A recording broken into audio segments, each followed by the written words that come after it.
Vamos lá, eu começo então com o mestre em Psicologia do Desenvolvimento pela Universidade Federal do Rio Grande do Sul e também doutora em Estudos da Criança pela Universidade do Minho, em Portugal, com pós-doutorado pela Universidade de Illinois e é também professora associada do Instituto de Psicologia da Universidade Federal da Bahia. Eu apresento a vocês Juliana Prates. Juliana, boa tarde para você. Já bom dia ainda, né? Bom dia, bem-vinda. Bom dia, Cíntia. Obrigada a você pela sua participação. Vou seguir aqui com o currículo das pessoas que vão estar aqui com a gente. Temos também o psiquiatra de crianças e adolescentes, livre docente em psiquiatria da infância e adolescência pela Universidade de São Paulo, renomado aqui e lá fora, com centenas de publicações em periódicos científicos. Ele é também integrante do Comitê Científico do NCPI. Bem-vindo, Guilherme Polanski. Bom dia para você.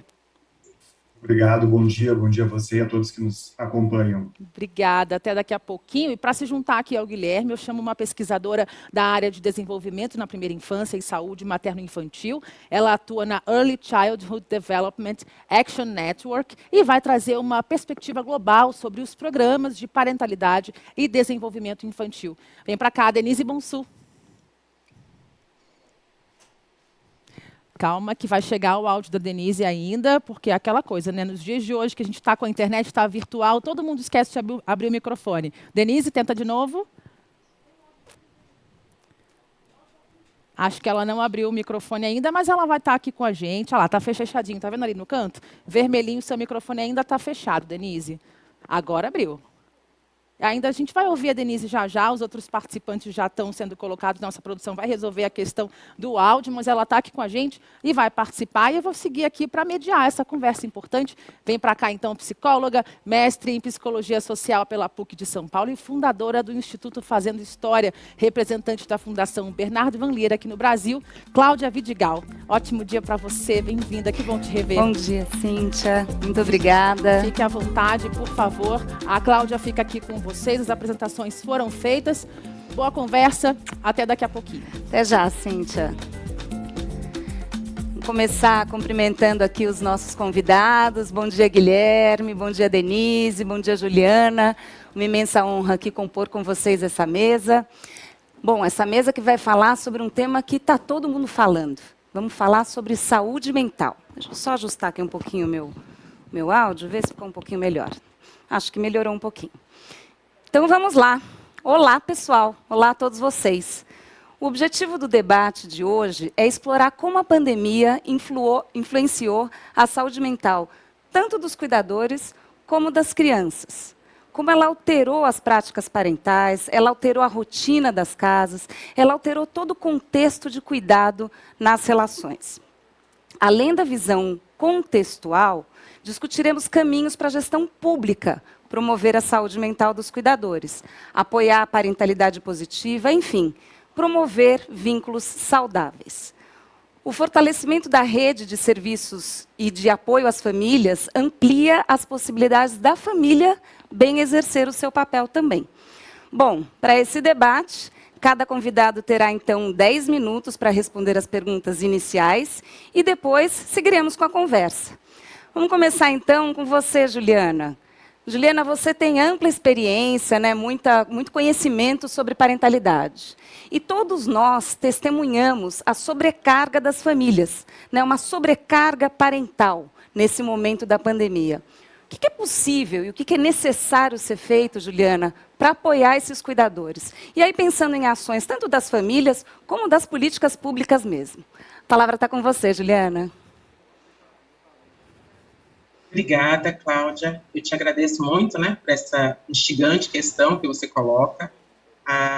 Efetivamente, mas antes de responder, eu queria, né, me solidarizar com as aproximadamente 600 mil famílias brasileiras que estão enlutadas pela perda de um ou mais membros nessa tragédia de saúde pública e social. E eu queria agradecer o convite da comissão organizadora para participar do 9º Simpósio Internacional. Eu fui antecedida por palestrantes incríveis que foram nos dando um panorama dessa realidade atual da pandemia do Covid no Brasil. Em especial, eu queria saudar Pedro Zezé, cuja fala ele deu um panorama não apenas das inequidades causadas pela pandemia, mas ele apresentou também possibilidades incríveis de construção coletiva. Eu agradeço a ele. Saúdo também aqueles que nos assistem, porque tem sido muito bom assim, ler as interações e questões que são colocadas no bate-papo. Eu iniciei falando, inclusive, dessas inequidades, porque eu acho que essa questão colocada para as famílias, ela é muito diversa em função da diversidade de condições familiares e a forma como as famílias foram afetadas pela pandemia. Os dados apresentados inicialmente no primeiro painel, ele nos mostra de forma muito inequívoca a importância e a urgência de políticas públicas voltadas para a primeira infância em todas as suas dimensões. E para responder essa questão que você coloca, Cláudia, e pensar nessa dimensão da parentalidade, eu podia até nomear a minha fala um pouco sobre a centralidade das políticas públicas de cuidado na promoção do desenvolvimento na primeira infância. E por que eu escolho falar sobre essa centralidade do cuidado das políticas públicas? Porque acho que a gente precisa fazer um debate sobre o cuidado das crianças no âmbito das famílias, considerando que o cuidado não é uma dimensão do mundo privado, mas também do mundo público, né, do coletivo. Quando eu falo da centralidade do cuidado, eu me apoio muito nas discussões trazidas por uma pesquisadora chamada Flávia Biroli, e o cuidado, ele deve-se, porque quando a gente fala de parentalidade, a gente fala do cuidado das crianças pequenas, a gente sabe que, historicamente, são as mulheres que são responsáveis pelas funções de cuidado em nossa sociedade.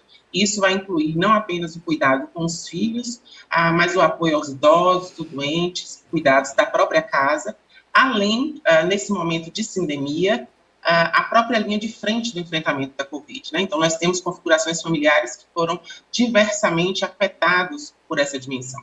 Então, ao longo da minha fala, eu tentarei defender 3 teses simples, mas considerando que a sobrecarga materna é um risco para o desenvolvimento das crianças, e é importante dizer que isso não é culpa das mulheres, não é essa a ideia que quero passar na minha resposta. A segunda tese, o segundo ponto, é que para promover esse desenvolvimento integral na primeira infância, considerando, inclusive, as parentalidades positivas, disso que você questiona, sobre como as nossas relações com as crianças ou dos pais com as crianças se deram, é crucial e é fundamental cuidar de quem cuida. E considerando isso que foi dito anteriormente, na nossa sociedade, falar de quem cuida é falar de mulheres. Por fim, o último aspecto é trazer que, tal como preconizado no Estatuto da Criança e do Adolescente, a criança não é responsabilidade exclusiva da família, mas sim é responsabilidade da família, do Estado e da sociedade, sendo que essa premissa tem muitos impactos nessa discussão sobre parentalidade. A sindemia do coronavírus, ela teve um impacto muito significativo na rotina e dinâmicas familiares, afetando principalmente aquelas famílias com crianças pequenas. Né? A sindemia demonstra de forma muito contundente a importância de considerarmos a interseccionalidade das variáveis sociais de classe, gênero e raça, e o impacto no desenvolvimento das crianças. Como foi dito nas apresentações anteriores, e eu vou citar muitas vezes as apresentações anteriores, porque elas me impactaram profundamente, a desigualdade das condições de desenvolvimento e, obviamente, da parentalidade, elas nunca estiveram tão evidentes, sendo que, no contexto das famílias em situação de vulnerabilidade social e econômica, elas foram, de fato, as mais afetadas pela pandemia. E as nossas discussões, inclusive, sobre rotina, em certo momento, elas consideram um contexto até de privilégios, que são famílias que puderam ficar em casa, enfim. Então, as medidas de distanciamento social adotadas desde o início da pandemia e fundamentais e necessárias para o controle da pandemia, o fechamento das instituições educativas e de cuidados e a permanência em casa para aqueles que tiveram essa possibilidade, né, se somaram ao trabalho remoto, à organização de uma rotina com as crianças sem suporte ou apoio externo e o cuidado com as crianças. Isso, obviamente, provoca a sobrecarga mental. A sobrecarga mental materna, né? A sobrecarga materna ou parental. Quando eu disse anteriormente que defenderia a tese de que a sobrecarga materna é um risco para o desenvolvimento das crianças, é importante que a gente discuta o que é que produz, o que é que ajuda, o que é que amplia essa sobrecarga. Em primeiro lugar, esse contexto de imprevisibilidade. A pandemia, por si só, um contexto de eminência de morte, de muitas perdas, de adoecimento, causa um aumento da sensação de imprevisibilidade, de insegurança, a noção de incerteza, a necessidade de aprender novas habilidades sob forte pressão. Nós temos, por exemplo, uma área que foi muito afetada, muito cobrada e exigida. As professoras, em sua maioria mulheres e mães, tiveram que conciliar, então, os cuidados com o cuidado das crianças, o trabalho doméstico e também as suas próprias atividades. A questão de gênero, para a diferença do impacto da pandemia, foi muito significativa, né? Os homens, em geral, não estavam tão responsáveis pelo cuidado doméstico, a divisão sexual do trabalho nos mostra isso, e também não tão responsáveis pelo cuidado com as crianças. Aqui a gente tem que separar cuidado não só na dimensão operacional, mas na dimensão do planejamento. Então, há uma sobrecarga no pensar, no refletir e organizar a vida das crianças. Então, a sobrecarga materna, ela faz com que essas mães não tenham, muitas vezes, disponibilidade psíquica nem física para garantir o cuidado das crianças. Ou elas cuidam das crianças, mas se sobrecarregam, não tem um descuido consigo próprio, né? Então, alguns sintomas dessa sobrecarga têm a ver com a irritabilidade, a perda do controle, em alguns casos, a própria negligência nas situações de burnout parental, por exemplo. Então, uma negligência e maus tratos que podem ser frutos dessa combinação nefasta de uma idealização e culpabilização das mães. E essa é uma questão importante, né? A sobrecarga, ela não é fruto de questões internas e pessoais. A gente teve uma série de reportagens que falavam, e que vem falando, inclusive no Dia das Mães, foi uma reportagem importante, né? Então, esse esgotamento mental e físico das mulheres foi tema de reportagens, de pesquisa, que demonstraram que a combinação entre o trabalho remoto, cuidado com a casa e as crianças, além dessa idealização de maternidade que dá conta de tudo e das cobranças sociais que foram dirigidas às mulheres, tem sido a causa do aumento da depressão e ansiedade entre elas. No entanto, essas mesmas reportagens parecem propor como solução que as mulheres abandonem esse ideal de perfeição, né? Esquecendo-se completamente de que ele é um pilar na nossa sociedade e que funciona perfeitamente ao ideal da manutenção de um sistema pautado na inequidade de gênero. Então, as mulheres não podem sozinhas abandonarem esse ideal de perfeição da maternidade.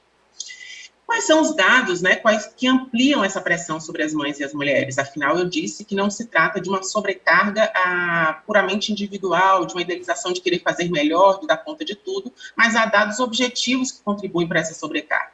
Então, há um medo elevado do desemprego, as mulheres, em especial as mães, foram aquelas mais demitidas e que perderam a renda ao longo da pandemia. A Oxfam, no Brasil, ela apresentou um dado de que 64 milhões de mulheres perderam seus empregos em 2020, havendo uma projeção globalmente de que a gente tenha 47 milhões em situação de pobreza extrema. Há também uma necessidade dessas mulheres serem mães como se não fossem trabalhadoras e trabalhadoras como se não fossem mães. Essa contradição e essa exigência que é vivida pelas mulheres o tempo inteiro, aquelas que entram no mercado de trabalho sabem disso, cobrou um preço excessivamente elevado para as mulheres que demonstraram ter chegado à exaustão física e mental.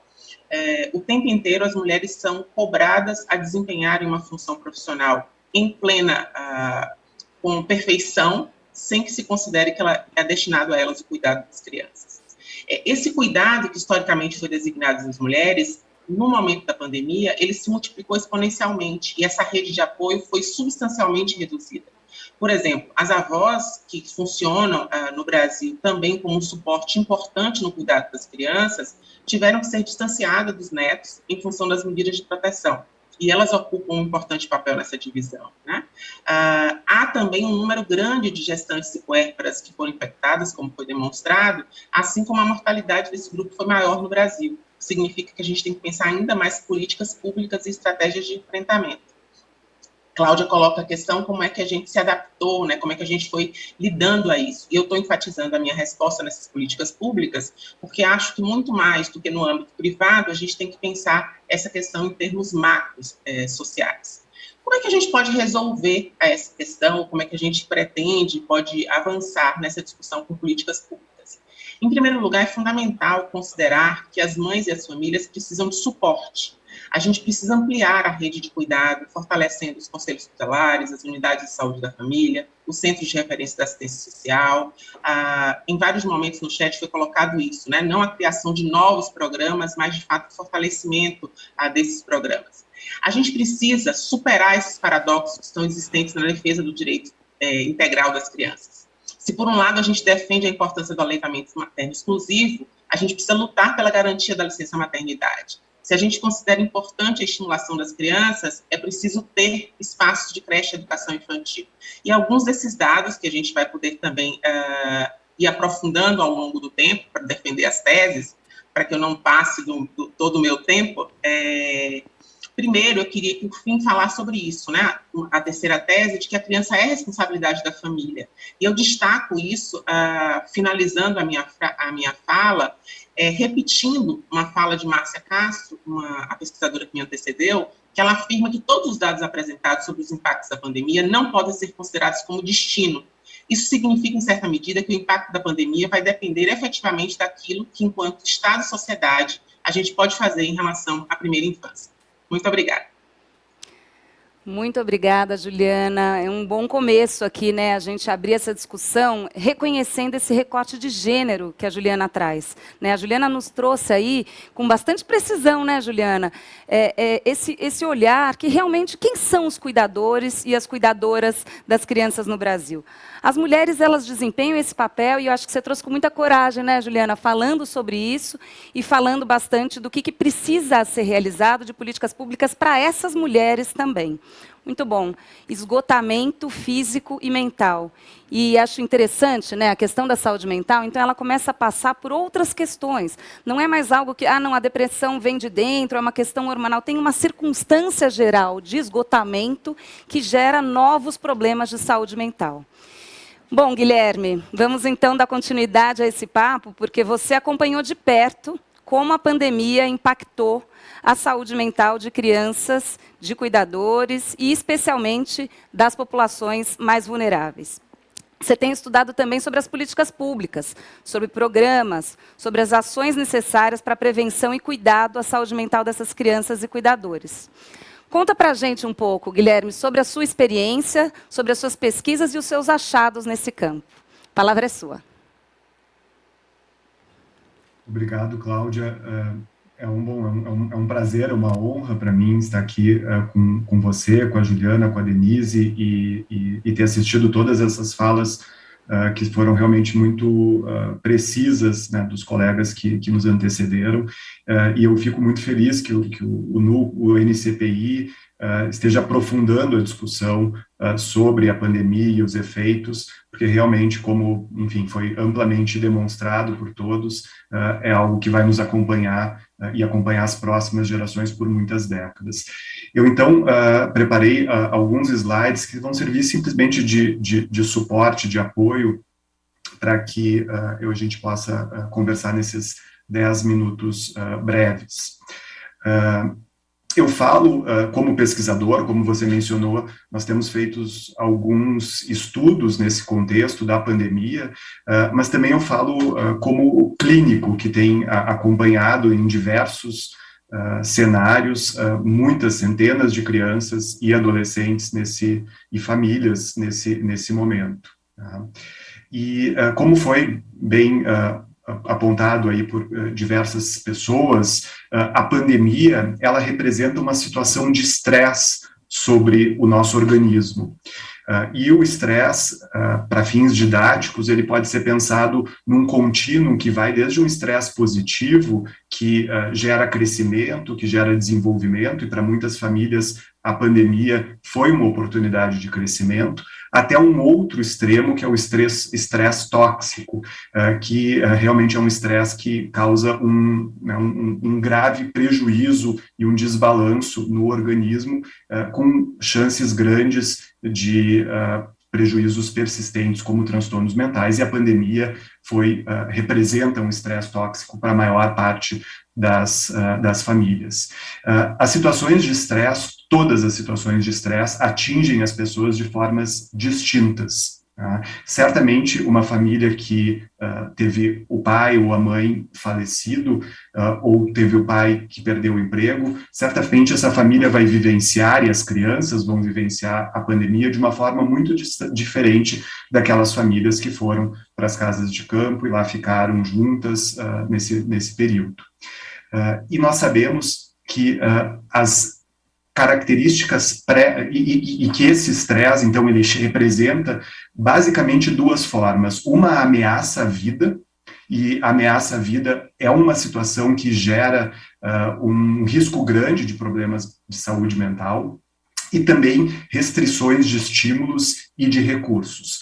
As crianças na primeira infância, elas sofrem basicamente pela restrição dos estímulos e dos recursos, tá? E sofrem através de como seus pais estão sofrendo a ameaça à vida. As crianças pequenas, nos primeiros 3 anos de vida, elas não têm a capacidade cognitiva de perceber essa ameaça à vida e, eventualmente, sentir um medo muito grande da morte, como crianças de 7, 8, 9 anos vêm sentindo, ou uma desesperança em relação ao futuro, como os adolescentes vêm sentindo. Mas elas sentem muito, sim, a partir de como os pais percebem a pandemia, e a pandemia chega neles, e a questão da restrição de estímulos e de recursos. De populações vulneráveis, né, e a gente sabe que a pandemia vai atingir mais gravemente aqueles que previamente são vulneráveis. Essas são as 2 grandes populações que nós cuidamos, que nós buscamos, de alguma forma, ajudar, né? Então, as crianças com transtornos do neurodesenvolvimento e as mães vivendo em situação de pobreza, que tem claramente um impacto enorme sobre o desenvolvimento infantil das suas, né, no desenvolvimento da primeira infância, o desenvolvimento das suas crianças, e que muitas vezes levam aos transtornos mentais, aos transtornos do neurodesenvolvimento. Como a Márcia muito bem mencionou, nós temos uma questão estrutural prévia à pandemia, e essas populações, elas já vêm sofrendo e já sofrem uma marginalização, uma falta de acesso de serviços e uma falta de olhar da sociedade de uma forma geral muito grande. E, sem dúvida, a pandemia acentuou isso. Apenas para contar para vocês que um estudo online que nós realizamos em todo o país, e aí crianças maiores, a partir de 5 anos até 17 anos, mostra que no segundo semestre de 2020, 1 em cada 3 crianças apresentavam sintomas emocionais clínicos, sintomas emocionais que justificam avaliação e possivelmente tratamento. Esses são números muito altos, né? Os números encontrados, por exemplo, no Reino Unido, no mesmo país, foi 1 em cada 6. Uma meta-análise que englobou vários estudos encontrou 1 em 4, 1 em 5. Então, nós temos dados que mostram realmente a necessidade de tratamento, de avaliação, né, e de cuidado para uma parcela muito grande da população. Mas as crianças pequenas e as crianças com transtornos do neurodesenvolvimento, elas sofrem pela falta dos estímulos que interferem diretamente no desenvolvimento. Foram dezenas de crianças que eu pessoalmente vi e colegas próximos viram que pequenas, no primeiro ano, nos primeiros 2 anos de vida, com interrupções significativas no desenvolvimento da linguagem e no desenvolvimento da interação social, e que muito atribuído ao uso excessivo de eletrônicos, à falta de acesso a outros estímulos que não, eventualmente, a mãe e o pai numa situação de estresse dentro de casa. A psicopatologia parental e a situação de violência, né, atuando diretamente sobre essas crianças. Nós sabemos que crianças com transtornos do neurodesenvolvimento ou com outros transtornos, elas, pelo risco genético envolvido, os seus pais têm um risco maior de terem problemas de saúde mental, então a pandemia agravando eventuais problemas dos pais já existentes, e aí agravando ainda mais o contexto, o ambiente familiar e o desenvolvimento da criança, e a violência é algo pervasiva nesses contextos, e que tem uma situação do confinamento, uma situação do estresse, que é basicamente um caldo de cultura para situações de violência íntima, por exemplo, tá? E que tem um efeito direto sobre as crianças, e a restrição de acesso a serviços terapêuticos. Então, foram também inúmeras crianças com transtornos graves que tiveram de ficar contidas dentro de casa, com situações de violência, de agressividade, com situações limites em termos de saúde mental e de convivência da família. E, sem dúvida, isso provocou um agravo naquele momento, e um agravo que, muitas vezes, nós ainda continuamos observando nessas crianças. Do ponto de vista das mães vivendo na pobreza, como você mencionou, Cláudia, nós temos um estudo em campo já há mais de 6 anos, que conta com financiamento de várias agências, entre elas a Fundação Maria Cecília, e nesse programa, é um programa de visitação domiciliar que nós realizamos na região oeste da cidade de São Paulo. Então, semanalmente, desde o primeiro trimestre da gestação até os 2 anos de vida da criança, enfermeiras visitam as famílias e aí nós avaliamos de uma forma muito detalhada o desenvolvimento infantil através de testes comportamentais e também do desenvolvimento cerebral através de eletroencefalograma. E como nós estamos em campo desde 2015, mais ou menos, até agora, nós vamos ter a possibilidade de entender, comparando as crianças nesses últimos 2 anos com as crianças lá com 1 e 2 anos, em 2015 e 2016, nós vamos ter a possibilidade de entender sobre como essa situação contextual ampla vem afetando o desenvolvimento delas nesses momentos tão sensíveis do desenvolvimento nos primeiros 2 anos de vida. O que nós observamos nessas populações é o que vocês relatam, uma situações de pobrezas agravando, a situação de pobreza agravando ainda mais situações de violência, situações de insegurança alimentar e muitas indo para as ruas, muitas em situações de viver na rua. O que fazer nesse contexto, né? Um problema complexo como esse, sem dúvida, merece e necessita de soluções complexas, e como o Naércio muito bem mencionou, questões intersetoriais são fundamentais, uma articulação intersetorial é fundamental. Primeiro, nós precisamos de educação, e educação de uma forma mais ampla, mas também educação para a saúde mental. É impressionante como muitas famílias ainda não têm conceitos básicos claros, como a importância de conversar com seus filhos. Nós precisamos também dos programas sociais de oportunidades de trabalho. É muito difícil falar sobre a ansiedade de uma mãe quando ela não tem a comida segura. Então, são situações sociais que afetam diretamente a saúde mental e que precisam ser tomadas e cuidadas. E as creches e as escolas de educação infantil precisam estar abertas e precisam acolher essas crianças, né?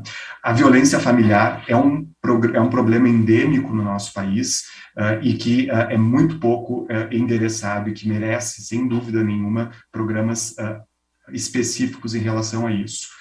Nós não temos números sobre os transtornos e problemas de saúde mental numa escala ampla da população brasileira, e muito menos números que acompanham essa população ao longo do tempo. Nós normalmente pegamos emprestados esses números de países como Estados Unidos ou países da Europa que não representam a nossa realidade. Então, nós precisamos, sem dúvida nenhuma, de pesquisas amplas e de monitoramento desses números ao longo do tempo. A interação entre os sistemas sociais, educacionais e de saúde é absolutamente fundamental. Não é possível cuidar da saúde mental de uma família, de uma criança, do seu desenvolvimento apenas com serviços de saúde, sem que eles conversem com os outros serviços. E, obviamente, esses serviços precisam estar disponíveis, o que é uma lacuna enorme no nosso país. Menos de 20% das pessoas com transtorno, adolescentes com transtornos mentais, recebem tratamento no nosso país. Esse é um número ainda que, muito provavelmente, é maior ainda do que essa lacuna. Então, esses serviços precisam estar disponíveis, mas não basta os serviços estarem disponíveis. As intervenções, elas precisam ser intervenções eficientes, intervenções que nós sabemos que, a partir de evidências científicas que funcionem. Muito obrigado pela oportunidade, Cláudia, e encerro aqui. Muito obrigada, Guilherme. Mais uma vez, números dramáticos, né? Quando o Guilherme fala de menos de 20% da população de adolescentes terem acesso a uma psicoterapia, um atendimento relacionado à sua questão de saúde mental, a gente vê que realmente é preciso aproveitar esse momento como o César Vítora trouxe, né? Que é um momento de crise, em que também se torna um momento de oportunidade para se pensar quais são as políticas e programas que nós precisamos e que precisam vir para ficar. A gente espera que o tema da saúde mental, que abriu-se um espaço para isso, não é, Guilherme? As pessoas falavam muito menos de saúde mental, esse tema não estava ali nas mesas, circulando. E urgiu, né, pela urgência do que cada família estava vivendo, esse tema começou a aparecer, começou a circular, mas ainda há pouco na provocação da construção de programas, de políticas, de programas de longo prazo para o atendimento dessas questões. Então, eu acho que a gente precisa aproveitar essa oportunidade do momento e pensar no que fica depois da pandemia, com essa vivência toda que estamos tendo. Bem, então vamos lá. Welcome, Denise. Good to see. Thank you for joining us. Muito obrigada por se juntar a nós na manhã de hoje. Bom, Denise, e para os profissionais da linha de frente? Por exemplo, aqueles que a gente tem aqui no Brasil, não só no Brasil, mas aqui nós temos muitos, né, que fazem visitas domiciliares às famílias com crianças pequenas, principalmente as famílias mais vulneráveis. Quais foram as adaptações dos programas para o apoio parental durante a pandemia? O que deu certo, né? O que dessas adaptações funcionou e que merece a nossa atenção para a continuidade? Como vai ser o futuro pós-pandemia para esses educadores, para esses visitadores da linha de frente? Denise, a palavra é sua. Ótimo, olá a todos. Olá a todos. É um prazer estar com vocês hoje no 9º Simpósio Internacional de Desenvolvimento da Primeira Infância. Só para me apresentar rapidamente, meu nome é Denise Bonsu e atualmente sou bolsista na Early Childhood Development Action Network, em um programa que oferece oportunidades de aprimoramento a jovens profissionais interessados no desenvolvimento da primeira infância. Atualmente estou trabalhando na construção de uma plataforma de conhecimento sobre a Covid-19 que vai destacar as diferentes maneiras pelas quais os integrantes das equipes de visitação domiciliar foram apoiados durante a pandemia da Covid-19.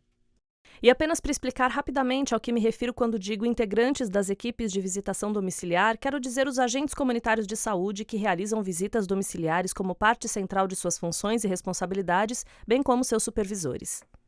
Eu decidi fazer uma pesquisa sobre esse assunto porque, embora haja um crescente conjunto de evidências que mostra que uma equipe de visitação domiciliar bem treinada e apoiada está ligada ao bom desenvolvimento e a resultados positivos em crianças pequenas, especialmente aquelas com idade entre 0 e 3 anos, essa força de trabalho continua enfrentando desafios que impactam a capacidade de desempenhar suas funções e responsabilidades. Como resultado, minha esperança é que essa plataforma forneça uma visão adicional sobre como essas pessoas podem ser apoiadas durante a pandemia da Covid-19 e também em outros momentos de crise. Apenas para dar uma visão geral rápida da plataforma, ela tem um mapa-mundi interativo que mostra um perfil com 1 a 2 páginas de cada país e inclui uma visão geral de abordagem promissora, os facilitadores e as barreiras à implementação e as lições gerais que podem ser aprendidas com as experiências desses países. Os principais objetivos da plataforma são destacar as diferentes medidas locais para promover o bem-estar geral das equipes de visitação domiciliar durante a pandemia de Covid-19, fornecer às partes interessadas diferentes abordagens promissoras que podem ser adaptadas ao seu contexto específico, além de aumentar o conhecimento global sobre como essa força de trabalho pode ser apoiada em momentos de crise.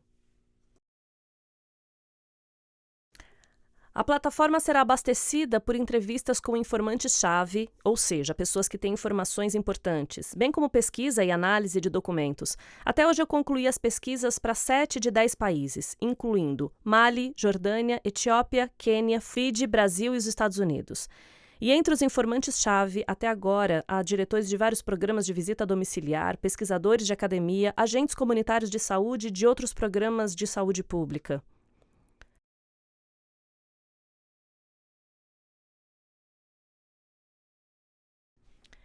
Enquanto eu trabalho para consolidar minha pesquisa, acho que uma descoberta geral que surgiu foi que a Covid-19 realmente resultou em uma maior dependência dos agentes comunitários de saúde, especialmente em países com sistemas de saúde vulneráveis. E isso se deve principalmente ao fato de que, tradicionalmente, os agentes comunitários de saúde são um elo crítico entre os serviços de atenção primária à saúde e as pessoas da comunidade, o que fez deles uma escolha óbvia para participar do trabalho de prevenção, teste e tratamento da Covid-19.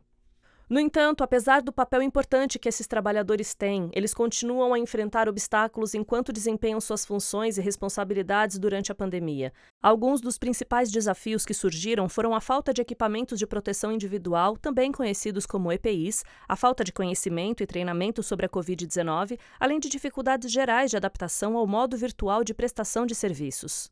A respeito do primeiro ponto, que foi a falta de equipamentos de proteção individual, os EPIs, uma pesquisa da Organização Mundial da Saúde mostra que a pandemia da Covid-19 gerou uma escassez global de EPIs para todos os profissionais de saúde, mas particularmente para agentes comunitários de saúde que muitas vezes não eram priorizados no planejamento e nas projeções nacionais de EPIs, porque as diretrizes globais tendem a estabelecer que eles fossem reservados para membros mais formais da linha de frente. Durante as entrevistas com informantes-chave, foi observado que essa falta de EPIs se tornou uma barreira para os agentes comunitários de saúde transmitirem avisos e prestarem serviços de saúde essenciais para suas comunidades, além do aumento do medo desses agentes de contraírem e espalharem o vírus. Ao mesmo tempo, as comunidades também ficaram com medo de pegar Covid dos agentes comunitários de saúde. Como resultado, a probabilidade de quererem interagir com esses trabalhadores diminuiu e fez com que eles perdessem avisos de saúde importantes e serviços de saúde essenciais durante a pandemia.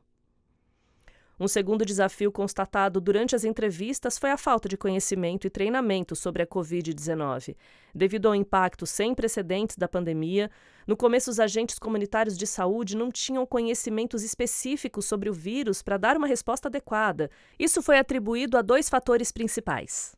Primeiro, a limitação de treinamento sobre a Covid-19. Por causa das orientações de distanciamento social, o treinamento presencial tradicional, especialmente no começo da pandemia, não foi possível. E isso foi agravado pela falta de internet, conectividade e outros recursos como computadores. Isso dificultou muito o fornecimento de treinamento virtual. O segundo motivo foi a falta de mecanismos formais para que os agentes comunitários de saúde recebessem informações atualizadas sobre o vírus, ou seja, mesmo quando eles estavam sendo treinados, as informações que recebiam nem sempre eram 100% atualizadas por causa da rápida evolução da pandemia. Esses 2 fatores combinados resultaram em agentes comunitários de saúde com menos confiança em suas habilidades para responder à pandemia nas suas comunidades. Um último ponto que quero citar está relacionado às dificuldades de adaptação ao modelo virtual ou remoto de prestação de serviços. Uma questão importante mencionada foi a dificuldade que os agentes comunitários de saúde enfrentam para equilibrar suas responsabilidades pessoais e profissionais, principalmente devido ao fato que, trabalhando de casa, eles também têm que cuidar dos filhos que, por sua vez, estavam estudando em casa. Outra questão mencionada foi a dificuldade de manter um contato pessoal, cara a cara, e relacionamentos personalizados com as famílias e crianças sob seus cuidados. Os informantes-chave observaram especificamente que os agentes comunitários de saúde não queriam fazer a transição para um modelo 100% virtual de prestação de serviço porque ele não permitia manter um relacionamento personalizado com as famílias sob seus cuidados.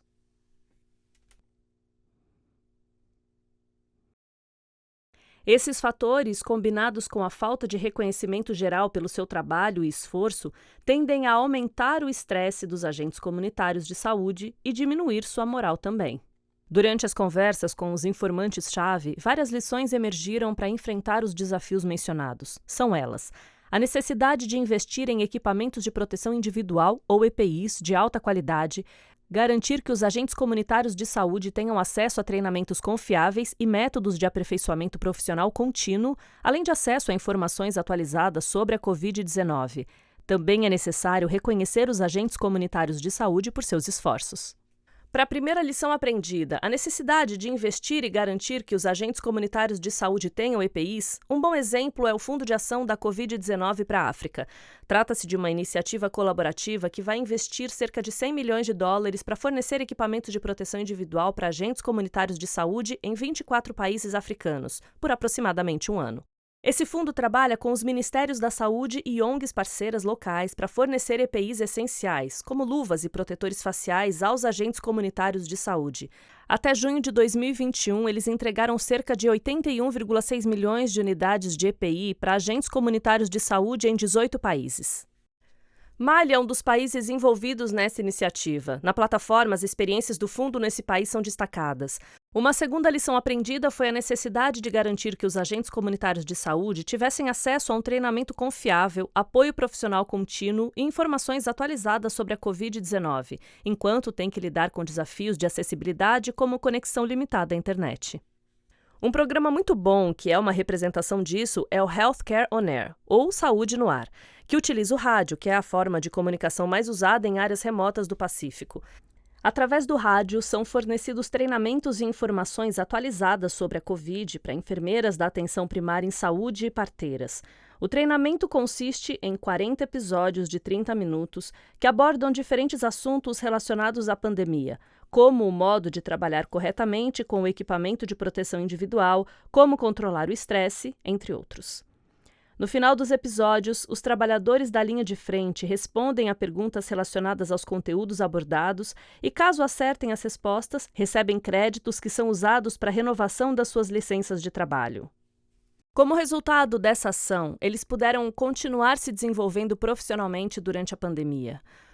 Uma última lição aprendida é a importância de reconhecer os agentes comunitários de saúde por seus esforços durante a pandemia. Como comentei antes, essa força de trabalho tem desempenhado um papel fundamental no combate à Covid-19, mas são sub-reconhecidos por seus esforços. No ano passado, no Brasil, a Fundação Maria Cecília Souto Vidigal e a Fundação Bernard Van Leer lançaram o Prêmio Parentalidade, para destacar as ações que os visitadores domiciliares vinham usando para apoiar as crianças pequenas e suas famílias. Entre outubro e novembro, eles receberam mais de 400 inscrições e, entre eles, 100 visitadores domiciliares de 16 estados foram premiados. Os visitadores que receberam este prêmio relataram que foi uma das primeiras vezes que eles foram reconhecidos por seus esforços durante a pandemia e que planejavam usar o dinheiro do prêmio para continuar a apoiar crianças pequenas e suas famílias. Foi uma iniciativa muito boa. Bom, vou encerrar minha apresentação aqui. Muito obrigada e passo a palavra de volta à moderadora. Obrigada. Obrigada, Denise. Que bom ver você fechando a sua apresentação com essa iniciativa mesmo de premiação, né, dos visitadores domiciliares que exercem aí uma função que não é simples, não é fácil, ainda mais nos tempos de Covid, como você trouxe aqui, e que conseguiram, né, ser criativos. Acho que você também trouxe, Denise, essa possibilidade e oportunidade de combinação da tecnologia com as visitas domiciliares presenciais. Como é que a tecnologia pode compor os programas? Eu acho que essa foi uma descoberta também de todos nós na pandemia, que a gente vai também ainda descobrir como ficará, mas é que a tecnologia ela pode ser combinada com os encontros presenciais e assim a gente avançar. Não é uma ou outra somente. Quais combinações possíveis, como a de hoje aqui, né? Que estamos aqui no estúdio e temos aqui os nossos convidados aqui participando. Então, voltando a vocês, Juliana, Guilherme, Denise, eu gostaria de pedir para vocês comentarem um pouquinho. Acho que todos nós falamos, assim, em todas as apresentações apareceu as dificuldades do desenvolvimento, né, as regressões que apareceram. Então, assim, algumas crianças que passaram, a gente viu, né, a gente enxergou isso nas nossas casas e nas casas da comunidade. Crianças que choravam mais, que voltaram a fazer xixi na roupa sem pedir, dificuldades de sono, dificuldades de fala. Eu gostaria de pedir, começando com você, Guilherme, isso é um motivo de preocupação? Foi um tempo perdido que a gente não consegue recuperar? Ou o que é possível ser feito? E aí eu pergunto, no âmbito das famílias e também no âmbito das políticas públicas. Eu vou começar com o Guilherme, depois eu passo para a Denise e então para a Juliana fechar.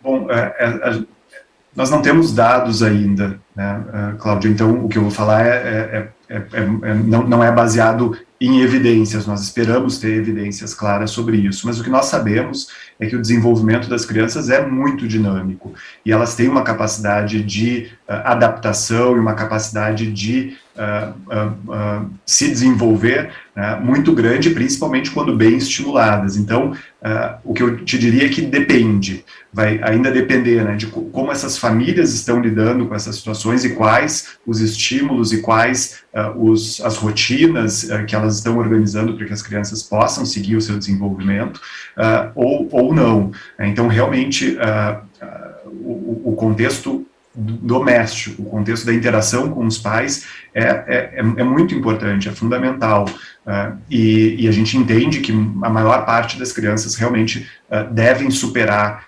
esse momento, mas haverá, sem dúvida, crianças que para quem a pandemia e todas essas situações representarão um agravo importante, muito provavelmente persistente. São aquelas crianças mais frágeis e aquelas crianças que sofreram situações mais graves. E aí, como o Naércio mencionou anteriormente, nós temos dados que mostram que situações como essa, na primeira infância e na infância, na idade escolar, ficam marcadas, ficam no organismo e podem eventualmente gerar transtornos, gerar problemas ao longo de toda a vida. Tá? Então, nesse sentido, o cuidado, sem dúvida, vai ser fundamental.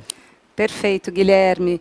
Vamos ouvir um pouco a perspectiva da Denise com relação aos visitadores domiciliares. Eles podem desempenhar um papel em ajudar a criança a reencontrar, então, essa trajetória de desenvolvimento pleno? É possível, Denise?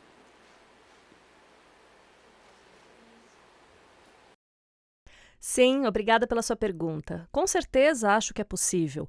Acho que um dos temas centrais que surgiram das pesquisas primárias foi esse compromisso dos agentes comunitários de saúde, que apesar de todos os desafios que estavam enfrentando, continuaram se adaptando e buscando alternativas para apoiar as crianças durante esses tempos difíceis.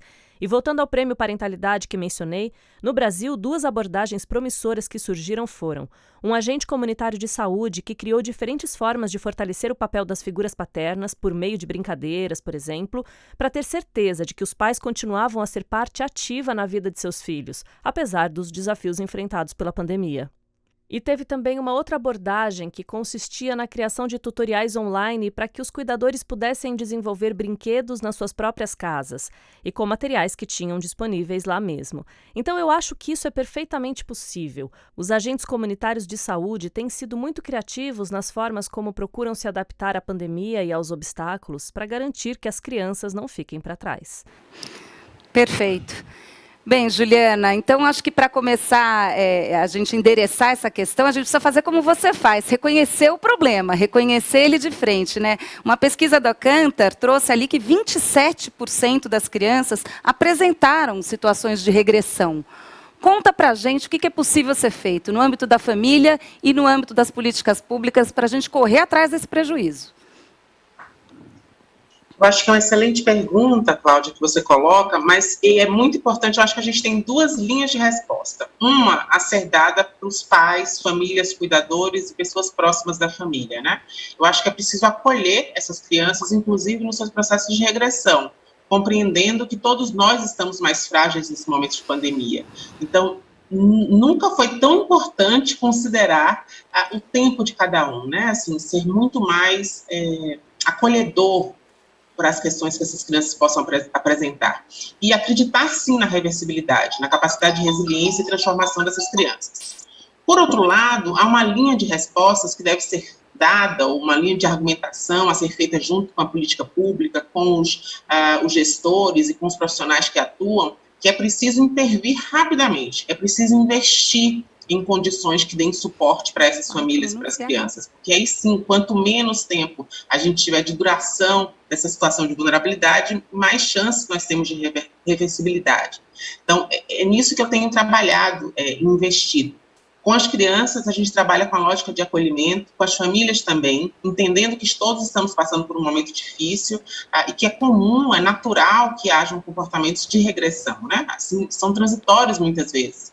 por exemplo, quando nasce um irmão mais novo, quando a gente tem perdas na família, que a criança apresente essa regressão, que às vezes é transitória, como colocou o Guilherme. E como é que a gente pode atuar para que, juntos com aquelas crianças que, por acaso, sejam mais vulneráveis, a gente possa ajudá-las a lidar com essas alterações do comportamento. Perfeito, Juliana. E a gente entende que nesse momento que os números começam a melhorar, que as crianças começam a voltar para a escola, algumas cidades já com uma frequência bastante ampliada das escolas, algumas ainda se experimentando nesse novo processo, mas é importante que as famílias possam contar com os serviços. É importante que as famílias possam contar com os serviços de educação como um apoio no que a gente está enxergando aí como um problema de saúde mental. Ou seja, a intersetorialidade, mais uma vez, urge. Para lidar com a questão da saúde mental, não apenas os serviços de saúde, a educação tem seu papel. E aí, para a gente terminar o nosso encontro de hoje, 30 segundinhos para cada um, que eu queria terminar com uma palavra de cada um dos especialistas, falando sobre promoção de saúde. O que as famílias podem fazer? E aí sim, as famílias. O que cada um, na sua família, na sua comunidade, pode fazer para promover saúde mental? 30 segundinhos para cada um. Vamos começar agora, então, com você, Juliana. Vamos lá. Eu acho que uma das questões principais é que a gente possa se fortalecer com as crianças. As crianças, a gente colocou aqui as crianças como fonte de sobrecarga, né? Mas as crianças também são fonte de muita alegria, de uma contaminação de contágio positivo. Isso aparece nas pesquisas. Cuidar das crianças, observar o desenvolvimento das crianças é muito positivo. Eu acho que a gente tem que se aliar a elas como promotoras de desenvolvimento. Que maravilhoso, maravilhoso. Vamos nos aliar à alegria das crianças e à potência das crianças. Maravilhoso isso, Juliana. Vamos lá, Guilherme, você. Como são só 30 segundos, Cláudia, eu só vou poder falar uma estratégia. Eu acho que tudo começa dentro de casa, tudo começa com um diálogo, tudo começa com uma conexão emocional. E muitas vezes nós não vemos isso existindo nas famílias. Então, e para isso é necessário o tempo dos pais, para isso é necessário acompanhar a rotina, para isso é necessário as refeições em família, para isso é necessário ouvir e se conectar emocionalmente com os filhos. Os pais precisam também ouvir as suas próprias emoções e conhecer as suas próprias emoções, o que também muitas vezes não acontece. E como você mencionou, e como o professor César Victor mencionou, eu acredito que essa pode ser uma oportunidade muito grande de reflexão para todas as famílias, o que vai além dessa situação de pandemia, em termos de desenvolvimento, de promoção da saúde mental das crianças. Perfeito, Guilherme. O poder da palavra, né? A palavra, falar com as crianças, falar com os colegas, falar com a família sobre os seus problemas de saúde mental, sobre as suas dúvidas no que tange ao relacionamento com os seus filhos e falar com as crianças, sobretudo, como a Juliana traz também. Vamos ouvir a Denise, então. Denise, o que a gente pode fazer para promover saúde mental? Acho que eu também diria modelos positivos. Há muitas evidências que mostram que profissionais que atuam com a primeira infância felizes e bem apoiados equivalem a famílias e crianças felizes e bem apoiadas. Então, se eu tiver que resumir, diria que modelos positivos e certificar-se que esses trabalhadores têm um bom apoio para sua atuação. Perfeito. Não adianta só a palavra, né, gente? O exemplo também. Então, a palavra, o diálogo que vai permeando a família, mas também o nosso exemplo. Como é que a gente tem se mostrado para os nossos filhos e como é que a gente vai ensaiando aí possibilidades de uma família que possa viver a sua saúde e a sua plenitude. E eu vou roubar aqui, então, esse espacinho, no meu minutinho de fama, para dizer que eu acho que tem uma outra estratégia de promoção de saúde mental, que é estar ao ar livre, que é estar na natureza e movimentar o corpo junto com outros em espaços na natureza. Nem sempre esses espaços existem, a gente viu aqui no começo que eles são difíceis, mas eles, em algumas periferias, é mais difícil de encontrar, mas não vamos menosprezar o poder do movimento do corpo da criança e o poder da natureza como espaço exploratório, que também traz muita alegria. Gente, então é com muita alegria que eu termino aqui o nosso encontro de hoje. Eu agradeço a presença de todos vocês e vou chamar a nossa mediadora para dar continuidade ao nosso evento. Cíntia. Obrigada, Cláudia, estou de volta. Você continua um pouquinho mais aqui com a gente, os nossos especialistas também. Esse ponto que você trouxe de brincar na rua, né? Me lembra muito a minha infância. Eu cresci no subúrbio do Rio de Janeiro, criança brincando na rua, contato com outras crianças, suja mesmo, pega a terra, come, porque a gente precisa dessa troca com a natureza, né? Com a rua também. Bom, deixa eu só fazer uma pontuação aqui. Vocês trouxeram muito a palavra sindemia, né? A gente começou ouvindo pandemia. Vou só fazer um esclarecimento para a gente se aprofundar mais nesse conceito, né? A junção seria essa sinergia, né? Entre sinergia e pandemia, melhor dizendo, a gente pode definir como agravamento da saúde da população também, mas também o agravamento da saúde mental, não só pela pandemia, mas pelos fatores sociais que vocês trouxeram aqui, biológicos e outros também, que produzem maior vulnerabilidade e desigualdade na nossa sociedade. Bom, assim como no primeiro painel, né, a gente enviou aqui algumas perguntas, na verdade recebemos perguntas pelo chat, a nossa organização selecionou algumas delas e eu vou jogar a bola para vocês, para a gente continuar essa discussão. Deixa eu pegar aqui o que o pessoal me mandou. A Luciana está perguntando como que os especialistas, né, vocês que estão aqui com a gente, veem que o planejamento urbano voltado às necessidades das crianças, como que ele pode ajudar a apoiar os pais e cuidadores durante a rotina e a interação com as crianças. Vou começar então com a Juliana, pode ser? Acho uma excelente pergunta, Cíntia, e obrigada por até ter incluído, né, a explicação do que é isso da sindemia, porque eu acho muito importante que a gente possa compreender a complexidade dessa nova dimensão de pensar o que a gente está vivendo. É importantíssimo que a gente pense políticas públicas que incluam as crianças em todos os espaços. Uma cidade boa para as crianças é uma cidade boa para todos. Uma das coisas que mais pesou nessa pandemia para as famílias é, de fato, a ausência de espaços possíveis de interação. É muito comum que os pais falem sobre essa ausência de espaço, por exemplo, em apartamentos muito pequenos. A gente tem apartamentos muito pequenos, a gente tem casas, às vezes, que são impossíveis de permanecer com as crianças no mesmo espaço. Então, ter uma cidade que favoreça a presença das crianças, que seja amigável às crianças, isso favorece muito a nossa possibilidade de usufruir a cidade. A segregação da criança da cidade, ele é um fator ansiogênico. Os pais se sentem ansiosos em estar com as crianças nos espaços, porque elas não são atrativas para as crianças, elas não são amigáveis às crianças. Então, acho que essa é uma estratégia importante de políticas públicas para favorecer a saúde mental. Né? A gente sabe que essa é uma das medidas, inclusive, protetivas para o próprio Covid, a ventilação, a possibilidade de estar em espaços abertos, e acho que se a gente favorece isso numa cidade amiga da criança, a gente tem uma cidade bom para todos. E penso também, né, Juliana, nessa mesma linha que você trouxe, que quando a gente cria esses espaços para as crianças interagirem na comunidade, a gente também facilita o processo de diminuição do sobrepeso na família. A gente ajuda a comunidade, Cíntia, a desempenhar o seu próprio papel.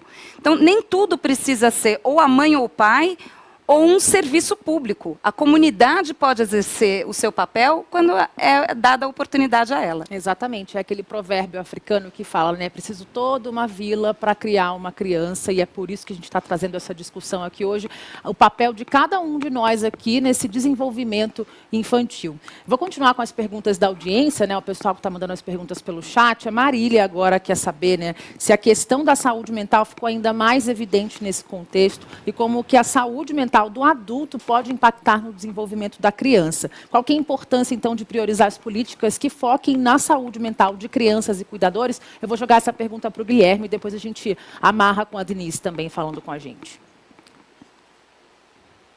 A saúde mental realmente ficou em foco nessa situação da pandemia, da sindemia, e realmente é uma oportunidade para que as pessoas tenham maior conhecimento e educação sobre isso. E realmente parece haver um aumento de procura de serviços para crianças e adolescentes e adultos também. É muito bem estabelecido que a saúde mental dos pais tem um impacto, quando positiva, um impacto muito grande positivo no desenvolvimento dos seus filhos, e quando negativa, um impacto também muito negativo, em termos de gerar situações de estresse e aumentar o risco de transtornos mentais. Então, quando nós cuidamos de crianças e adolescentes, nós também precisamos cuidar da família. É o sentido inverso também, Cíntia. A comunidade cuida das crianças, mas para que nós possamos cuidar de uma criança, nós também precisamos cuidar da família de uma forma geral e atuar também na comunidade, nas escolas. Obrigada, Guilherme. Denise, só para complementar aqui, jogar essa pergunta também para você, a gente tem um problema muito grande na sociedade como um todo, especialmente no Brasil, se tratando dos homens, né? Os homens não são incentivados a falar das próprias emoções, consequentemente não levam essas questões para os filhos, né? Para as crianças que eles vão ter que criar, então você acaba afastando, né? O homem precisa muito ser ensinado desde muito pequeno a lidar com as emoções, né? Porque ele precisa levar isso para os filhos deles também. Eu queria o seu comentário a respeito, Denise. From you about this.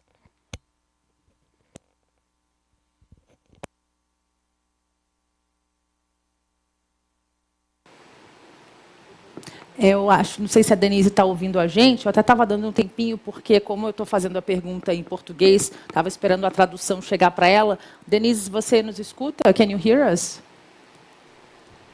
Não consegui ouvir a versão traduzida.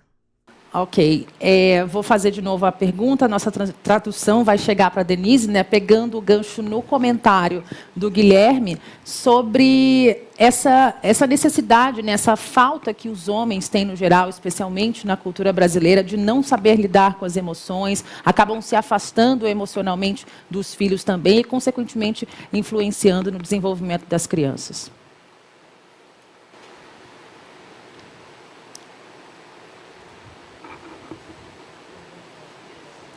A tradução chegou para você, Denise?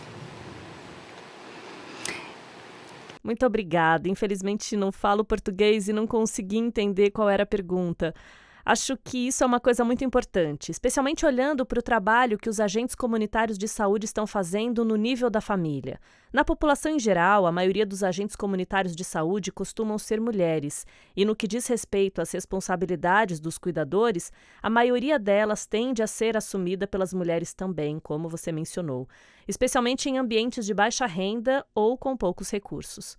Acho que o que estamos vendo é que, em muitos contextos, houve uma mudança no sentido de tentar encorajar os pais a se envolverem mais. Uma maneira que diferentes comunidades têm feito isso é, por exemplo, através de pessoas de referência nessas comunidades, pessoas mais velhas, que encorajam ativamente os pais a se envolverem mais nas vidas, nos papéis e nas responsabilidades dos filhos também, para que a carga não recaia apenas sobre as mães ou cuidadoras. Então, acho que essa também é uma forma importante. Na minha resposta anterior, também mencionei o Prêmio Parentalidade, em que uma das abordagens promissoras que surgiu foi uma ação para encorajar ativamente os pais a interagirem com os seus filhos por meio de brincadeiras. Então, acho que tem havido uma série de maneiras interessantes e criativas que os agentes comunitários de saúde têm buscado para explorar essa possibilidade, assim como garantir que, especialmente em tempos de crise, como agora, o fardo não recai apenas sobre as figuras femininas. Thank you for your comments, Denise. Também Juliana, Guilherme, Cláudia, foi um prazer ter vocês aqui. É sempre, como eu falei para você já aqui atrás dos bastidores, né, como eu fico emocionada e tocada de participar aqui dos simpósios do NCPI, como foi em 2019. É uma troca muito importante para a gente conseguir amplificar, né, essa voz aqui, levar essa discussão, além desse estúdio, além desse evento, levar para as práticas. Obrigada, viu, pessoal? Obrigada, Cláudia. Obrigada. Obrigada, gente. Muito obrigada.